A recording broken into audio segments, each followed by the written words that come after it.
What is up, you guys? This is All Day Day 1 on the PS4, and I'm going to be giving you another Red Dead Redemption 2 online video. And what this video I'm going to be giving you is basically like my ability loadout builds, I suppose. Uh, you don't necessarily have to go with everything here. These are just things that I prefer running with, and hopefully this could help some of you guys out, just, you know, for those of you that don't know what to go with or what to do or whatever. So we're just going to go ahead and go right into it.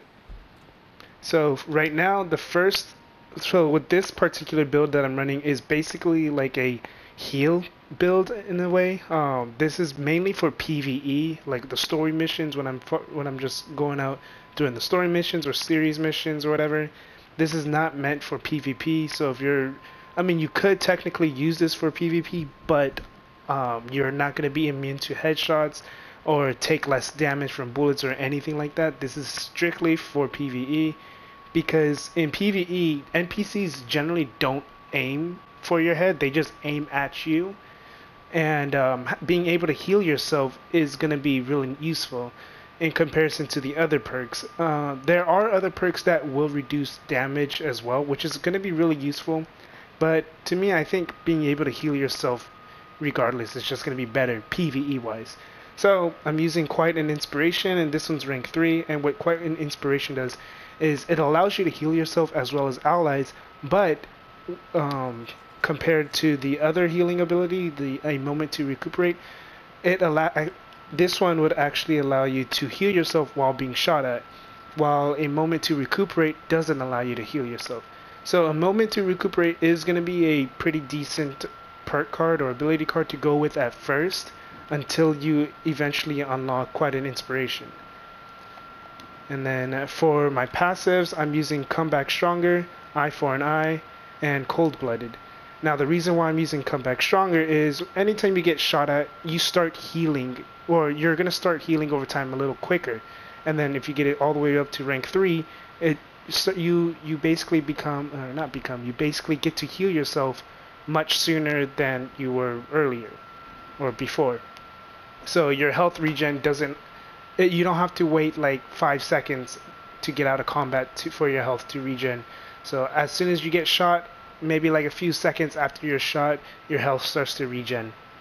And then Eye for an Eye, the reason why I'm using this is because you get Deadeye.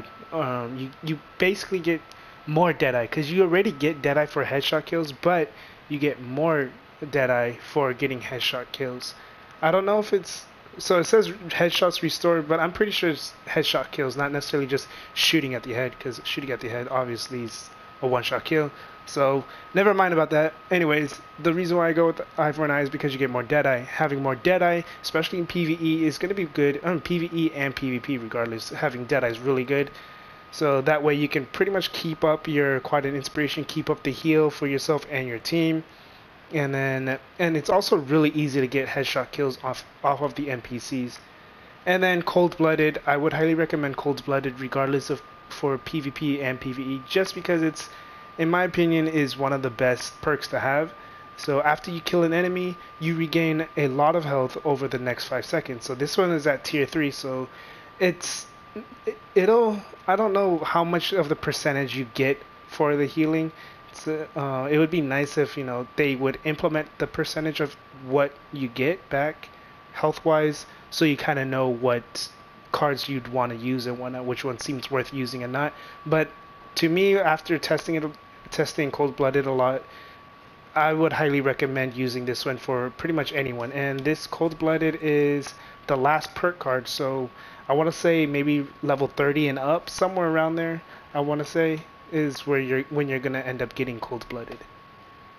Up next is basically a PvP build, but this is mainly like a melee build. So when you're doing game modes like Name Your Weapon, I think this build would help a lot, because with Name Your Weapon you don't have to use a tomahawk, but you get 6 points for using a tomahawk. And the bolt actions or whatever other weapons, every other weapon except for like a sniper rifle or bow will give you 1 shot or 1 point. So with this particular build, it's going to help you do a lot better with melee kills and tomahawk kills and whatnot. So the first perk card you're going to want to go with is Slippery Bastard. So all of my perk cards here are all at rank 1, just because I don't really play Name Your Weapon too often, but when I do, I tend to use this particular setup. But the reason why you want to use Slippery Bastard is because what happens is when Deadeye is active, your Deadeye is going to drain a lot faster though than all the other Deadeye perks. But with this, what it does is it's going to make anyone that uses auto aim or aim assist, they're not going to be able to lock onto you. They have to be free aiming. And then anyone who is free aiming, well, even the aim assist players or auto aim players, their accuracy is a lot slower, so it'll close the reticle or the bloom. It'll close a lot slower than it would normally, making their shots miss more often. So if you're going against free aimers or aim assist players, Slippery Bastard is going to be really useful. But now the downside of this is you also will not have aim assist, or the accuracy of your free aim is going to be reduced as well. But the main reason you're going to be using Slippery Bastard is because you're not going to be using a weapon unless you're using a shotgun, but you're mainly running around with a tomahawk or a knife or some type of melee weapon. And then it's just really useful. But what I would recommend using when you use this ability, try not to use it before you see someone. Like, use it as soon as you're running up to someone before they aim at you. So when they aim at you, then use it, and then, or not aim at you, but before they aim at you. Because like when I say your Deadeye is gonna drop really quick, it drops fast. And then the next perk you're gonna go with for your first passive is gonna be of single purpose. So you're definitely gonna want to get this ranked up if you are going with the melee build. I haven't gotten mine ranked up yet because I've been trying to rank every other perk card up, and these were not my main priorities. But I can definitely see how this would help a lot, especially if you're doing Name Your Weapons, because with this, you're taking less damage from bullets, and you're pretty much taking damage mainly from bullets. Most people are going to be shooting at you rather than throwing the tomahawk. I mean, most people in Name Your Weapons, yeah, most people will use their gun most of the time, unless they're being pretty ballsy about it and trying to get the tomahawk kills, getting those extra 6 points. But I want to say most players are going to be using their gun. And with a single purpose is you take less damage from bullets while you're unarmed or using a melee weapon, and you're going to be using the tomahawk, which is considered a melee weapon or unarmed. When you throw it, you're unarmed. And then, so I mean, it works pretty nice. And then the next one you're going to be going with is to fight another day. So to fight another day, it basically is another stack of the bullet defense on top of single purpose. So you're getting more bullet defense, but this only happens when you're sprinting. So if you're sprinting, you get more defense, or you take less damage from bullets as well. So I would highly recommend, if you are going with this particular build and you want to rank it up, I would highly recommend ranking these two cards up first before you rank up the other two. Now, the last passive card you're going to want to go with is the Unblinking Eye. The reason why you want to go with Unblinking Eye is because it'll go hand in hand with Slippery Bastard. When you rank this up, or when you rank it up a little bit more, I mean, even right now, it still slows down how much the Deadeye is being reduced. It's not by a lot, because it is a little slower. It is only rank 1. I don't know how much it'll be when it gets to rank 2 and rank 3. I do know it says that it'll be drained slower on rank 2, and then it'll be drained much slower on rank 3. But like I said, we don't know the percentages. We don't know anything on that, unfortunately. So, but I think in my, I don't know. I just know that having this and then having Slippery Bastard is going to be really good together if you get both of them ranked up a lot more. And actually, before I move on, I'm going to actually check the upgrade perk real quick.